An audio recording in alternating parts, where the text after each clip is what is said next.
to help some of the residents where I live at Stone Creek and on top of the world, we wanted to highlight just 80th Avenue. That road right now is 2 lanes, 1 each direction, and we're going to widen it to 2 lanes in both directions, right? That's right. The additional capacity is going to make it a lot freer flowing, a lot smoother, and a lot of the planning that we did on the front end, I believe, is going to ensure that that capacity is going to be there for a long, long time. So on the section that we're talking about, just to the high school, how long is that going to take? We're going to have one at a roundabout at 80th and 38th, and then the entrance to the school on 38th. Explain why we're using a roundabout. One of the interesting things about a roundabout, when it's the right situation,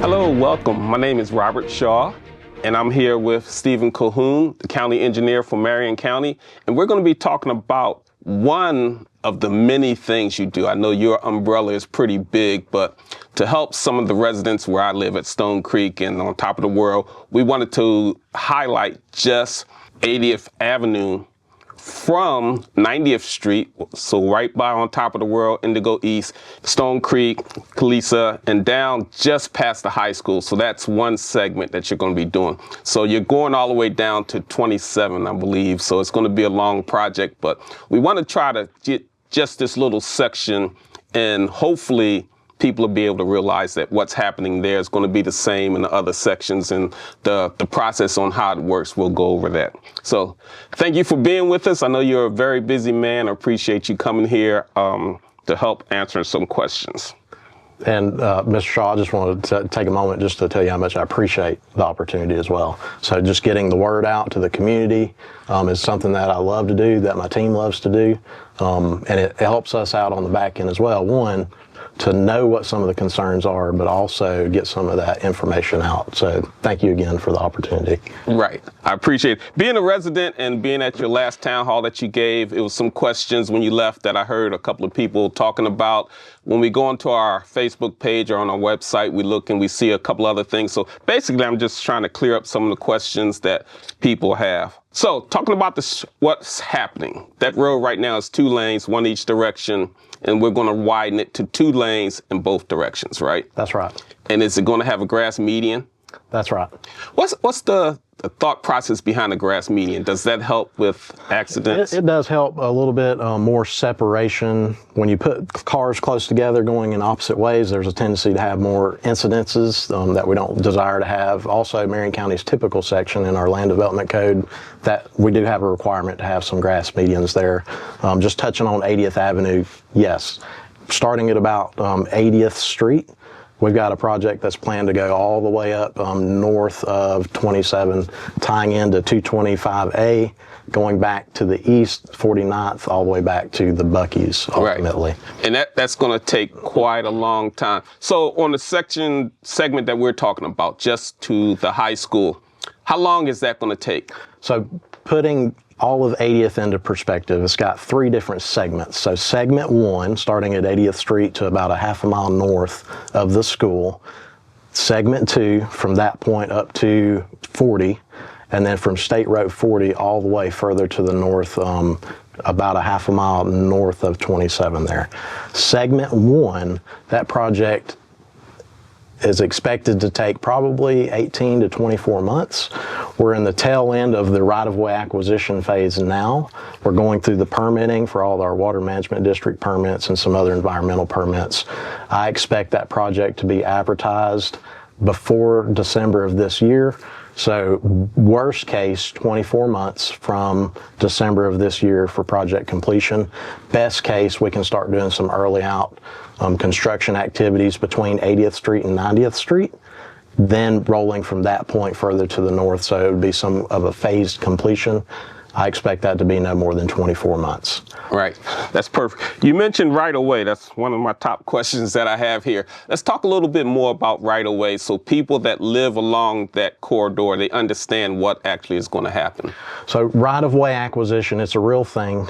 We do have to acquire properties a lot of times to widen roads. So We try to work those into developer agreements and things. Luckily on 80th Avenue Segment 1, a large majority of that project, we've got the property that we need, right? So you've got on top of the world, some other developments that came in.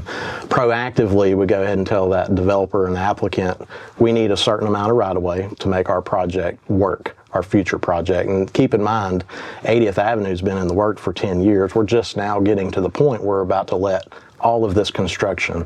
So it's going to get very busy on the corridor. In those instances where we can't work in acquisition through development, we always try to pick the route that's best for everybody, right? And when I say best for everybody, people don't buy their homes expecting for the government to come in and take that. So if I can take a field on the opposite side and it not mess up my ultimate alignment of the roadway, I try to do that. And that's what more often than not the board also agrees with. At the end of the day, we'll put some alternatives out to the board, tell them the pros and cons of each, including right-of-way acquisition components, and they'll make the ultimate decision. But we don't go in it to take somebody's livelihood. That's not our end game, and we try to make it right when those instances do happen. Right. You talked about the construction being about 18 to 24 months, so that's starting, is it January 2026? Probably. Again, that's my worst case goal that I'm announcing publicly, if you will. I've got some ambitious goals that we might try to have some of that done a little bit earlier than that. But yes, to your point about January is when we would give a notice to proceed to a contractor, and then there's going to be about a 2-year, maybe a little bit less period for that work to be completed. Okay, so I get on that road almost every day. 18 months to 2 years, how's the traffic going to look? Right now, if you go out when the school lets out, that road is bumper to bumper from traffic light to traffic light. So how are you going to complete the construction and still manage the traffic flow? It's very difficult. It's difficult for the contractor to do that. That is unfortunately one of the cons of construction, right? To make it better, you have to further inconvenience the public, but we've got to be able to build the road. In these instances, there are certain sections of the road that will be able to be maintained, shifting construction over to one side or the other and widening in areas where you can. And there's a lot of very intricate detour routes that'll be planned throughout, all while trying to maintain the efficient, smooth flow of traffic up and down 80th. It will be cumbersome for the public. I won't take that away, but I would say that the end goal, it'll be worth the pain at the front end.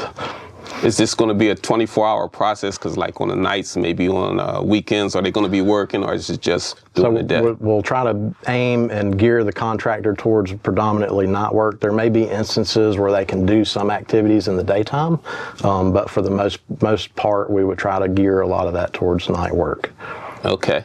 We have a perfect prop here that I'm about to talk about. So your penny at work, the penny sales tax that went through, this construction is, a large majority is being funded by the penny sales tax. The other part is going to be at impact fees. Yes, sir. So can you explain those two a little bit? So I'm going to back up a little bit on the penny sales tax. So this is the third penny sales tax that has been passed by the county. The first one, 2016 to 2020, that sunsetted in 2020.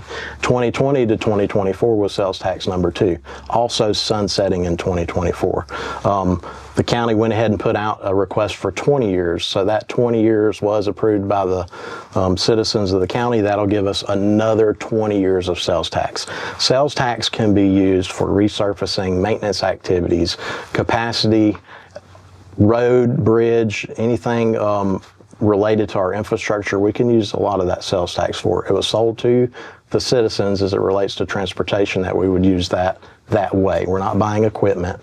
We're not paying for the power bills over at our offices, nothing of that nature. It is truly going all to the roads. Impact fees. So statute restricts us from using impact fees in any way that we desire.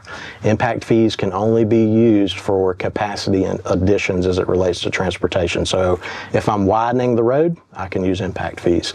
If I'm putting in a new signal that's going to add some lane geometry, also adding more capacity, I can use impact fees. So it is a balance there. 80th Avenue and some other corridors in the county, we're able to blend the funds that way. More impact fees, I can free up a little bit of my sales tax and use that for maintenance related activities as well. All right. I'm asking questions and I'm thinking what questions we might be rising up. So on this one, impact fee, I looked on the website. I understand a little bit what it is. You have the east and the west side, but some of our listeners may not understand what an impact fee is and how that comes about, where it comes from. Can you just tell us that? So think about I'll try to put it in layman's terms. A new Walmart comes in, right? So they're going to have certain amount of impact on our road infrastructure. So we have a fee schedule, certain type of facility. Their impact fees are for them to come in and impact our infrastructure. And the intent there is to use those fees to add additional capacity, not to address the potholes that come about because the Walmart comes, but to address the additional trips that are generated from people leaving their home coming to the Walmart to do the shopping, right? So that impact fee generation of the additional vehicles and the volumes to our roadway, that's what that's intended to be used for, to address some of those capacity issues. Right. So one other caveat, I saw that on a 55 and over community, the impact fee for schools would be exempt. I believe that's the case. I'll tread carefully there. I do believe that the statute, and maybe even our own ordinance, does allow some of that to be waived for certain situations. The one that you're referencing, I think, is true. I would just be cautious to tell you definitively. Yes, we can find some stats on it. So we want to talk a little bit about the traffic itself. We're going from a single lane road to basically a 2-lane road in one direction. Right now, we're overcrowded and we got more people coming in every day. I know we talked about this beforehand, but I want to get it on camera. How do we know this is going to help and it's going to improve, or not just a couple of years down the road, we'd be back in the same boat? Yeah, so this has been a long process, and all of these additional capacity type projects tend to take a little bit more time.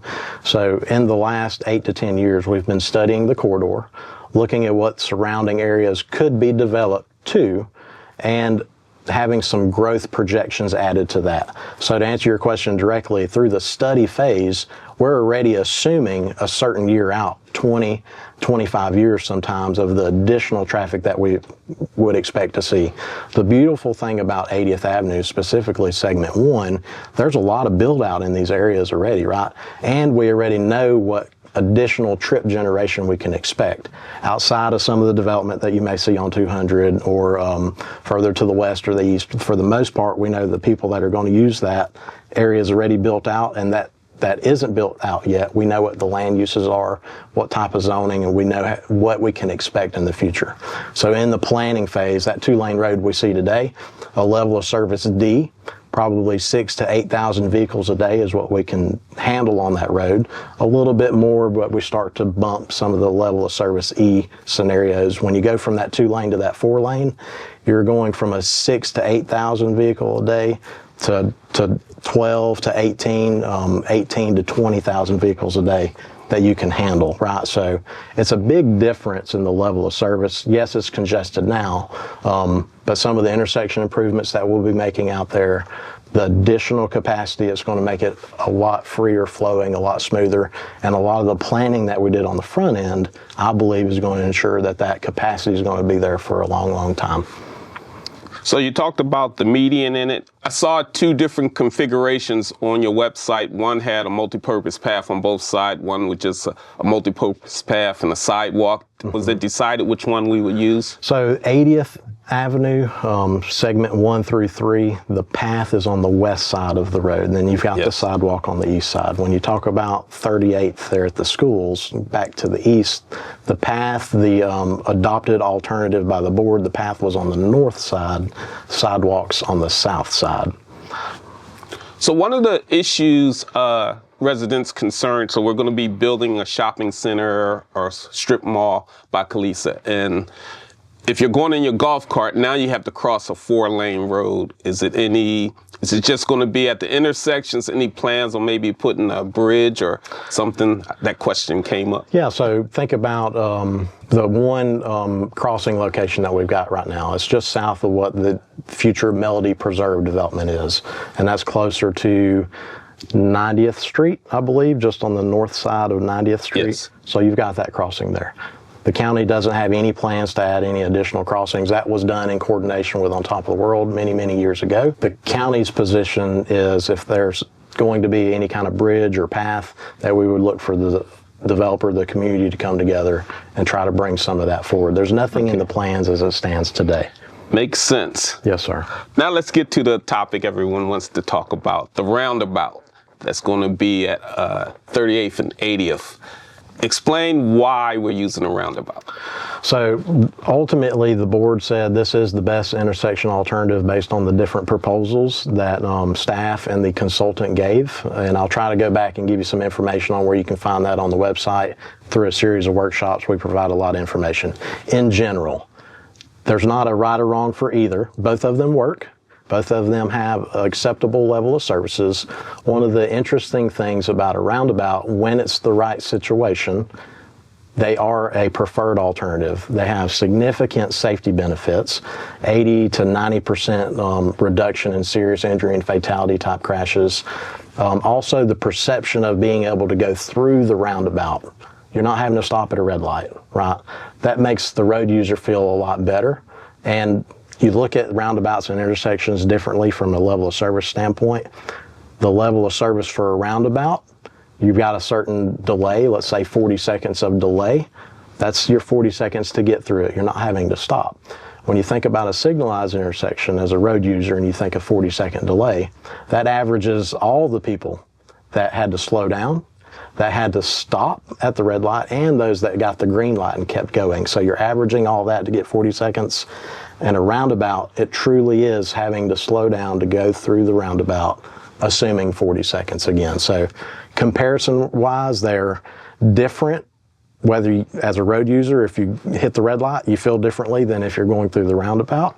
So that's a few differences, nuances. Both are acceptable. In this instance, we're going to go ahead and move forward with the roundabout at 80th and 38th. Right. One thing I heard you mention before, you talked about the speed you go through an intersection with a traffic light versus the speed you go with a roundabout. So you're going to be going much slower. If it is an accident, it's a little bit safer than if you have. Absolutely. So one of the problems with signalized intersections, you've got distracted drivers, right?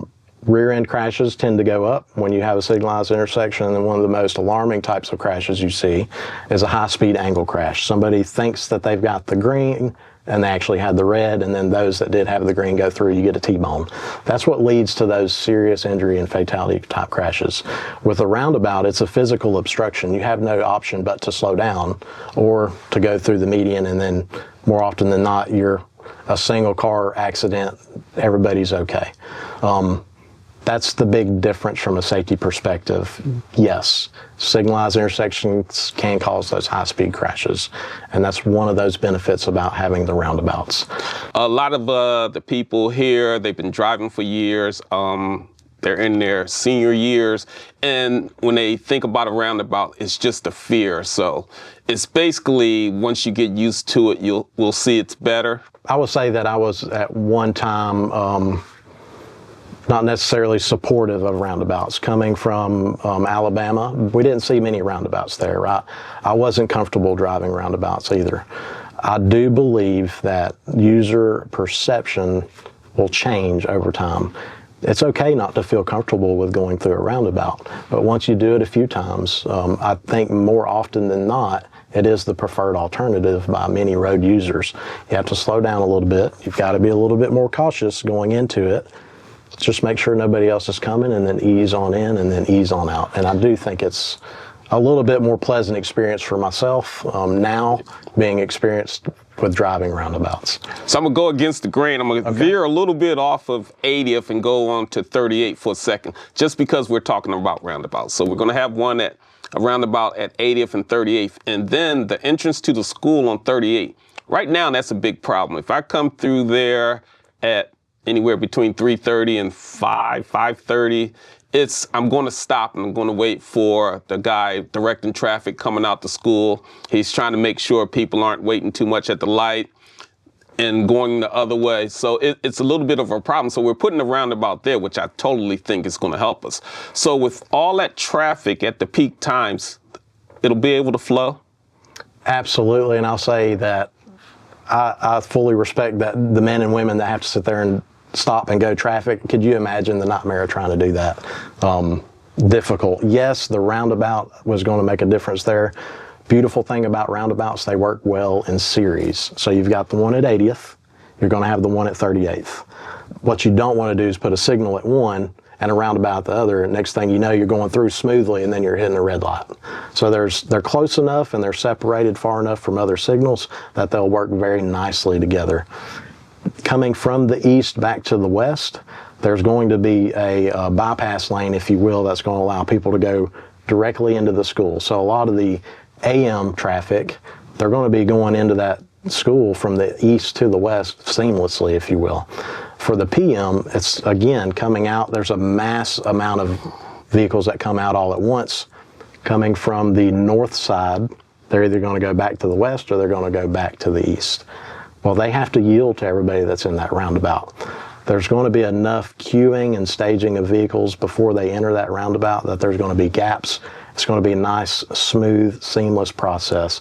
And keep in mind, you're going from that 8,000 vehicle a day roadway that can handle it to a 16 to 20,000 vehicle day capacity of type roadway, right? So many, many more vehicles are going to be able to handle, or the road will be able to handle many, many more vehicles. Same with your roundabouts. They're going to be 2-lane roundabouts. They're going to help that efficient, smooth flow of traffic between both of those.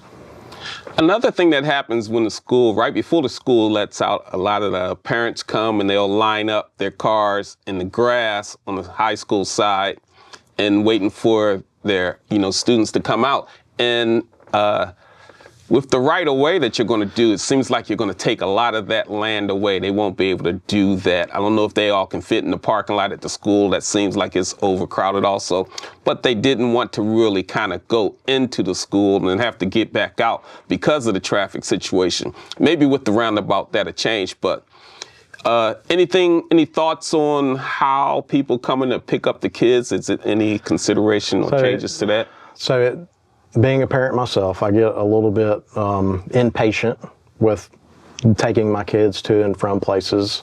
I would say the county doesn't condone parking in the right-of-way. It's against the law today. We've got code, there's law that says you can't just park in the right-of-way, right? So it's not something we condone today. As a parent, I understand why it happens. One of the interesting things about this new roadway, it's going to be a curb and gutter roadway. You won't be able to jump the curb to park, right? So parents, including myself, will need to start being a little bit more patient. Come to pick your kids up when the time is there. Drop your kids off when the time is appropriate as well. The intent is not to have a bunch of people parking on the edge of the road. It's not safe. We don't look to condone that activity. Hopefully that these roundabouts improvements, the additional capacity on the roadway, it won't even be a thing anymore. Yeah, that would be the best outcome for that. So this is going to affect, on top of the world, Stone Creek, Indigo East, the high school and residents that all live along there. We have a long 1.5 to 2 years that we're going to be dealing with. We talked mainly about 80th Avenue, but this actually can apply to any section that you're working on because you're working all over the county, right? And we encourage our listeners, if you're interested in a particular piece of property, land development, you can contact us. We can come back and interview Steven again, or you can contact Steven's office, which you prefer. Absolutely. Yes, sir. That happens, right? Anything I miss when I'm talking about this construction? No, I think all good questions. Again, I appreciate the opportunity, and I just want to also just say that we've got about 3,200 miles of roadway in the county that we maintain. That's not a lane, that's centerline miles of road. It could be a 2-lane, it could be a 4-lane. So we do all of that with 199 staff at the Office of the County Engineer. Citizens, they are our eyes and ears. If you see something, say something. As cliche as that is, it really often is how we identify if there's an issue outside of just a pothole. Somebody calls in and says, I have a difficult time seeing at this intersection, or this turn lane every day, I'm spilling out. There's 4 or 5 cars at a certain time of day out into the through lanes. Often citizens telling us that information is one way that we can make these types of improvements. So we try to drive every mile of roadway multiple times a year. We do sometimes miss things, and we ask the community, if you see something, say something. And that's one way that we can address a lot of the concerns that are in the county. So I actually got to see that in action. One day I was in your waiting room and someone called in and they had an issue that was happening. A tree was down and the information that was taken and was put onto your website. You want to give everybody the numbers that they should call if they see something? 352-671-8686. That's the number that anybody can call. You can also go to our website, go under roads, Office of the County Engineer. There's a section there where you can put in a service request. Any concern that you've got, it doesn't have to be roads and bridges. Even if it isn't at the Office of the County Engineer, we'll try to guide anybody that's interested or has a question to the correct department. I appreciate you coming out and talking with us. Hopefully it'll help people to realize what's going on. If they have more questions, they can always contact us or contact you, and we'll do another segment. Absolutely. Mr. Shaw, I appreciate you. Thank you. Yes, sir. Thank you.